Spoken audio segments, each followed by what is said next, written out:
Nous allons lire de l'Ancien Testament, le livre des Chroniques A,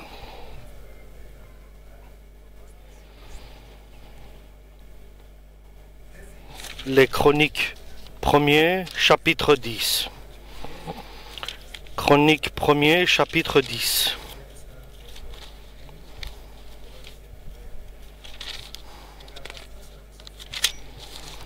Un jour, les Philistins attaquèrent les Israélites sur le mont Gilboa. Les Israélites s'enfuirent et beaucoup furent tués. Les Philistins s'acharnèrent alors contre Saül et ses fils. Ils réussirent à tuer Jonathan, Abinadab et Malkishoua, les fils du roi. Dès lors, tout le poids du combat se porta contre Saül. Des tireurs à l'arc le découvrirent, et Saül en fut effrayé. Il dit à celui qui portait ses armes, « Prends ton épée et tue-moi, car je ne veux pas que les Philistins païens le fassent eux-mêmes et se moquent de moi. » Mais son porteur d'armes refusa, tant il avait peur. Alors Saül prit son épée et se jeta dessus. Lorsque le porteur d'armes vit que son maître était mort, il se jeta aussi sur son épée et mourut. C'est ainsi que Saül et ses 3 fils moururent, et ce fut la fin de la famille royale. Tous les Israélites qui habitaient la vallée apprirent que l'armée d'Israël avait fui, et que Saül et ses fils étaient morts. Ils abandonnèrent alors leur ville pour s'enfuir, et les Philistins vinrent s'y installer. Le lendemain, les Philistins venus pour dépouiller les morts trouvèrent les cadavres de Saül et de ses fils sur le mont Gilboa. Ils dépouillèrent Saül, emportèrent sa tête et ses armes, et firent circuler ces trophées dans leur pays, afin de répandre cette bonne nouvelle parmi leurs idoles et leur peuple. Ensuite, ils déposèrent ces armes dans le temple d'un de leurs dieux, et clouèrent son crâne dans le temple de Dagon. Les gens de Yabesh, en Galaad, apprirent tout ce que les Philistins avait fait à Saül. Amen pour la parole du Seigneur. Saül est une personne que Dieu a choisie lorsqu'il y avait la période des juges. Chacun faisait ce qu'il voulait. C'est pour cela qu'il n'y avait pas de paix et de bénédiction au peuple d'Israël. Parce que chacun faisait selon sa volonté personnelle. Et devant ce constat, le peuple a demandé un roi. Samuel le prophète leur a dit le problème qu'il y aurait avec un roi, mais ils ont insisté. Samuel, le prophète du Dieu, a demandé à Dieu que Dieu donne un roi au peuple d'Israël. Et Dieu a recommandé Saül, qui est devenu roi. Mais Saül ne s'est pas tenu selon la volonté de Dieu. Quelqu'un peut être choisi de la part de Dieu, élu de Dieu, mais l'important c'est qu'il reste dans la continuité et qu'il ne change pas pendant le cours de sa vie. Et Saül, 2 fois, il s'est trouvé dans une situation très difficile. Il avait ses ennemis en face de lui, qui venaient près de lui, et Saül tardait à venir, le prophète tardait à venir pour faire un sacrifice à Dieu et que Dieu donne la victoire au combat qui allait se préparer. Et Saül a fait lui-même le sacrifice et n'a pas attendu le prophète. Et une autre fois, lorsque il est allé attaquer les Amalékites, et il a demandé que rien ne fût resté vivant, mais Samuel, le prophète, avec un grand sentiment,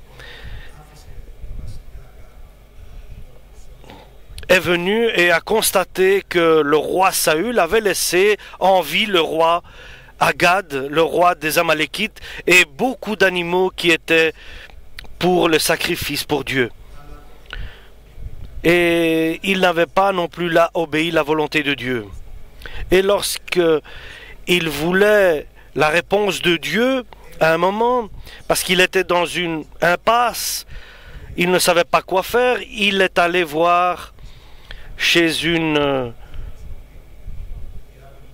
dame, chez une femme qui était une sorcière de l'époque et une médium, et il est allé vers elle, et pourtant il avait donné un décret, il avait fait un décret que ces femmes devaient être chassées et tuées de l'Empire d'Israël.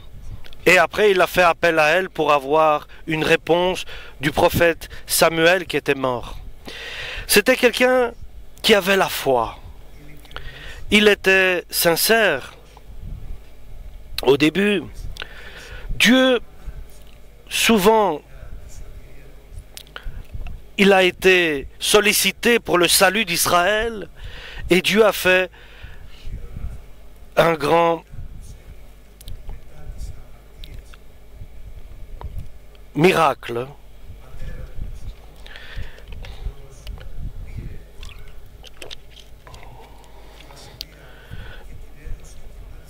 Dieu avait révélé à Jonathan, le fils de Saül, que la royauté allait passer de son père à lui, Saül donc, vers le roi David. Et Jonathan s'est attaché à David. Donc le fils de Saül s'est attaché au roi David. Et souvent, Saül voulait même tuer son propre fils, Jonathan. Jonathan ne croyait pas que Saül voulait tuer David, mais lorsqu'il a été persuadé et certain que son père voulait tuer David, à partir de là, tout dépend de son avenir, de son choix. D'un côté, il y avait David, par lequel Dieu l'avait uni dans son âme, et de l'autre côté, il y avait son père Saül, et de l'amour dont peut porter un père vers son fils. Donc il y avait deux choix devant lui, au cœur de Jonathan. Et il fallait pour Jonathan suivre un des deux. Et ce n'est pas seulement cela, mais s'il suivait David, il ne voyait pas le bien, car il savait pour un court moment, ça allait être difficile. Et par la suite, les choses auraient été plus claires. Et de l'autre côté, il y avait son père qu'il aimait, il respectait, il était roi, et il fallait qu'il prenne cette décision de choisir entre Saül et David.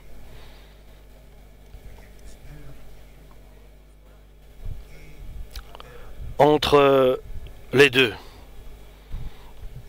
C'était un choix difficile car il avait des sentiments, mais c'était indispensable pour sa vie. C'était pour lui déterminant de choisir celui que Dieu a choisi, donc David, ou bien de choisir celui qui était son père et qui était maintenant arrivé à la fin de son règne. Et Jonathan a choisi avec sentiment. Et bien sûr, nous ne savons pas et nous ne connaissons pas le cœur de chacun.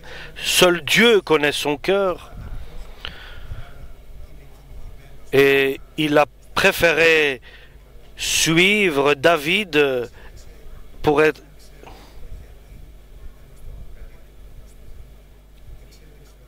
Il a choisi... il a refusé de suivre David et il a continué à suivre son père. Il est très important dans un moment de la vie où nous devons choisir ce qui est juste et rejeter ce qui est injuste. Tu vas me dire, il n'y a pas possible de redresser ou de remettre les choses en place, mais lorsque quelqu'un prend un chemin, il est très difficile de l'abandonner de ce que s'il prenait le bon chemin dès le départ, le chemin de Dieu, le chemin des promesses de Dieu. Après, il est difficile d'abandonner le chemin suivi par quelqu'un. Et nous savons que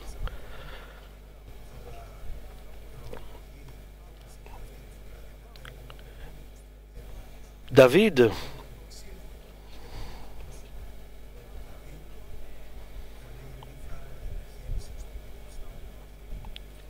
il a souvent défendu une personne qui est Orin, qui a été sacrée par Dieu, par le prophète. Il avait reçu l'onction de Dieu. Et ces personnes étaient sacrées à cette époque et on ne pouvait pas les attaquer. Et souvent c'est très très difficile. Surtout lorsqu'il y a des personnes qui sont bien aimées. Surtout lorsqu'il y a des situations qui sont difficiles et personnelles. Surtout lorsqu'il y a des situations qui t'assurent non seulement ton sentiment et qui améliorent ton sentiment et quel est le chemin que tu choisis dans tous ces cas.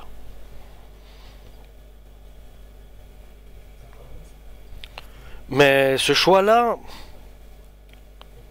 comme nous avons dit, c'est une décision déterminante et conduit la personne dans une bénédiction. Et David avait dit à Jonathan, le fils de Saül, « Tu seras avec moi deuxième dans mon royaume. » Mais la suite a été néfaste pour Jonathan.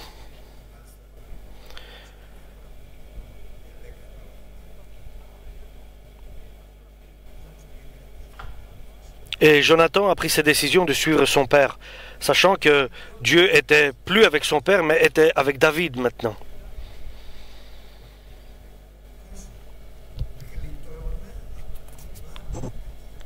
Et comment nous pouvons nous échapper, nous en sortir lorsque nous prenons une mauvaise décision?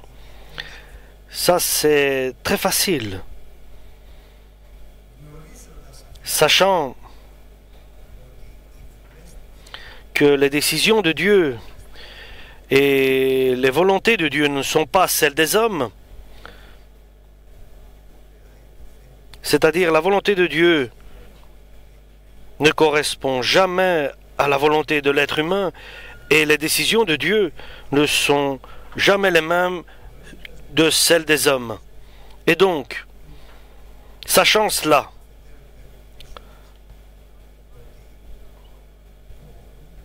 nous pouvons demander au Seigneur et avec certitude, il va nous montrer le chemin de la bénédiction. Car il nous dirige vers le chemin de la bénédiction et par les directives du Saint-Esprit. Donc ça, c'est la première question. Et je vais directement à la deuxième question. Quelle personne est celui qui va faire le bon choix? Et lorsque nous parlons de personnes, nous parlons de chrétiens. Quel chrétien ou chrétienne fait le bon choix? Et qui ne fait pas le bon choix? Et la réponse à cela est de nouveau une décision qui détermine pour tout le monde. Et je ne dirai pas ce que chacun a fait, que chacun examine sa propre personne. Qu'est-ce que nous ferons? Car si nous examinons les autres, ou bien nous serons déçus, ou bien nous serons scandalisés, ou bien nous allons nous enorgueillir. Mais si nous regardons Dieu, il n'y a qu'une possibilité, c'est d'être béni par Dieu. Et je dis, ou bien nous serons scandalisés, ou bien nous dirons, mais lui qui fait ça, est-il chrétien? Et s'il fait quelque chose qui est pas bien, moi je suis pas comme lui, moi je fais pas ça. Et ça, c'est directement de l'arrogance et de la prétention. Donc, soyons prudents. Mais si nous regardons Jésus et nous demandons de l'aide à Jésus, alors nous pouvons dire « Gloire à toi, Seigneur, Alléluia ». Mais revenons à la question, qui est la personne qui prend la bonne décision? Celle qui est préparée par Dieu, car Dieu met devant nous à la bonne heure où tu es appelé à prendre une décision et avec référence comme tout ce que Dieu t'a enseigné et t'a initié. Il y a deux personnes dans l'Église, dans la foi, comme nous dit l'Évangile. Il y a ceux qui sont spirituels et ceux qui sont charnels. Et comment je vais savoir, parce que nous examinons chaque fois pour nous-mêmes, comment vais-je savoir dans quelle catégorie me considère-t-il que je suis? Donc Dieu nous dit, s'il y a en toi des divisions, des conflits, des jalousies, de l'amertume, de la méchanceté, alors tu ne peux pas être spirituel, tu agis selon la chair. Mais s'il y a là en toi de la colère, de la grogne, tu n'es pas spirituel, tu ne pourras jamais prendre les bonnes décisions en étant comme cela. Mais si dans ta vie, par exemple, il y a la paix de Dieu qui règne en toi, qui dépasse toute intelligence et pensée, et s'il y a la présence de Dieu en toi, dans la vie, dans ta vie, et que le Saint-Esprit soit celui qui te dirige, et que tu sois humble et simple dans le cœur, et humble de cœur aussi, alors là, tu es bien, tu es dans le bon chemin. Et si tu portes ta croix, donc tu es prêt à mourir, et tu abandonnes ta personne, tu ne te mets pas devant, tu te rabaisses, même si tu as raison, alors tu peux suivre le Seigneur certainement. Qui est celui qui dans sa vie ne suit pas des hommes mais suit Dieu et ne suit pas sa logique, il ne suit pas les paroles des hommes, il ne suit pas les conseils des hommes? Et bienheureux est celui qui suit le Seigneur Jésus-Christ et par le Saint-Esprit, je peux dire. Donc l'homme qui prie à Dieu, il demande selon la volonté de Dieu et il sait que Dieu l'écoute Et s'il sait que Dieu l'écoute, il est certain que Dieu va lui répondre selon la volonté de Dieu. Et non seulement il étudie la parole de Dieu et il sait entrer dans sa chambre, parce que c'est dans la chambre de chacun que là, Dieu est prêt à révéler sa personne. Nulle part tu rencontreras ton Père, notre Dieu, seulement dans ta chambre où tu es seul, là où tu pries, tu fermes la porte, tu te confesses à Dieu, tu demandes que le sang de Jésus te purifie, tu pardonnes tous ceux qui ont fait du mal, qui ont été contre toi, qui t'ont offensé, tu demandes que Dieu les bénisse d'abord à eux, tu les pardonnes, et ainsi Dieu est satisfait de ton comportement et il te bénit. Et il est dommage qu'il y ait la possibilité que Dieu se révèle à toi, mais toi tu continues, et sachant que Dieu t'écoute et qu'il te remette et qu'il te réponde et que chacun n'utilise pas cela. Donc c'est un regret que nous n'utilisons pas et nous donnons pas autant de poids et d'importance à la prière. Et pourquoi l'homme ne prend pas la bonne décision au bon moment? Parce que l'homme qui est charnel, qui est dirigé par ce qu'il aime, suivant la chair, et parce qu'il croit, c'est la chair qui le dirige. Au contraire, par la personne spirituelle que nous avons décrit ses caractéristiques, il abandonne sa personne, il ne suit pas ses réflexions, il porte sa croix, il a un esprit humble et sage et simple. Cette personne-là approche Dieu avec son esprit simple qui est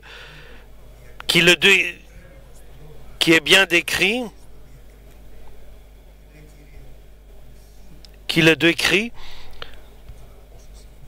Et il dit, non selon ma volonté, mais ta volonté se fasse. Comme Jésus a dit dans le jardin de Gethsémane.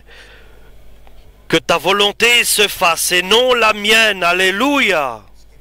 Et imaginez, un Jonathan, le fils de Saül, lorsqu'il s'est trouvé et il s'est séparé de David, ils auraient été priés. Et il aurait prié, par exemple, Jonathan, et aurait dit, Dieu, quelle est ta volonté? Qu'est-ce que Dieu lui aurait dit à quelqu'un qui est sincère, béni, que Dieu avait déjà fait tout pour l'aider à suivre la bénédiction, c'est-à-dire David, parce que Dieu était avec David. Et il avait rempli son cœur d'amour pour David. Et en même temps, il a rempli le cœur de David de l'amour pour Jonathan. Ils étaient des frères et des amis. Ils auraient pu être unis et collaborateurs et associés dans la bénédiction de Dieu. Mais dans le cœur de Jonathan a dominé la décision de la chair. Et le moment est arrivé lorsque le temps est passé, le temps de la royauté de Saül était terminé, et Dieu ne se presse pas pour faire l'enlèvement de l'Église, mais il patiente, il attend que tous ceux qui sont prévus pour être enlevés soient réunis, soient rassemblés. Dieu a laissé pendant 40 ans à Jonathan de choisir. Et sa décision était déterminante parce qu'il ne s'est pas mis la peine de prier à Dieu pour recevoir le bon choix. Et à la fin, je peux dire que la fin est tragique, que Dieu nous garde des mauvaises décisions, et c'est la mort et la destruction. Que Dieu nous garde, que Dieu nous protège des mauvaises décisions, des décisions de la chair, de ce qui me plaît ou de ce que je pense, et ce qui plaît à mon père, ce qui plaît à ma mère, ce qui plaît à quelqu'un d'autre. Non, certainement pas. Cette situation n'est pas à suivre. Puisque le chemin est ouvert, allons dans notre chambre et prions notre Seigneur et révélons à Dieu nos requêtes, notre situation, et que Dieu se révèle à nous par le Saint-Esprit, et lui, il va nous rendre, il va nous révéler tout cela en clair, bien pour nous. Et ici, Jonathan,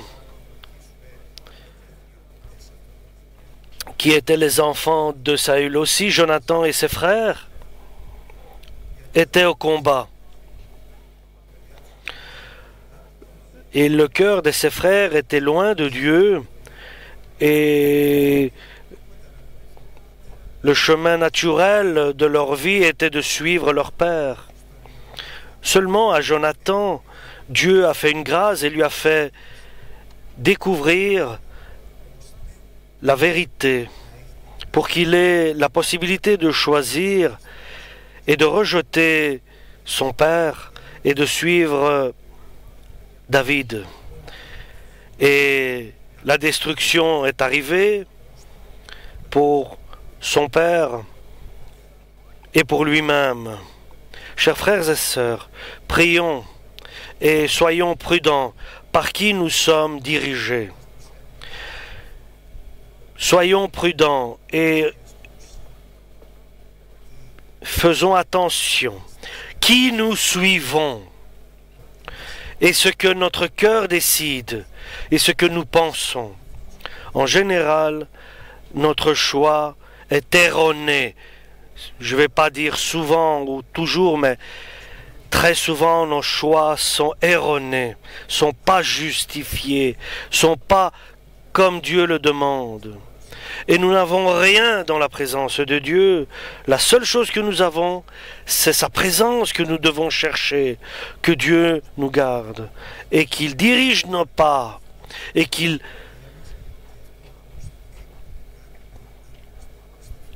nous prend et qu'il nous dirige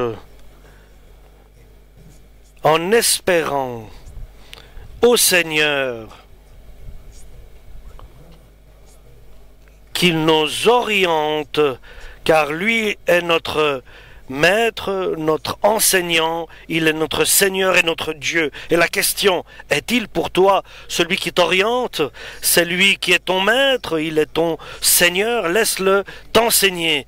Cherche son enseignement, laisse-toi éduquer, laisse-toi te guider, te diriger, t'orienter. Et si tu dis que tu l'aimes, ne t'en vas pas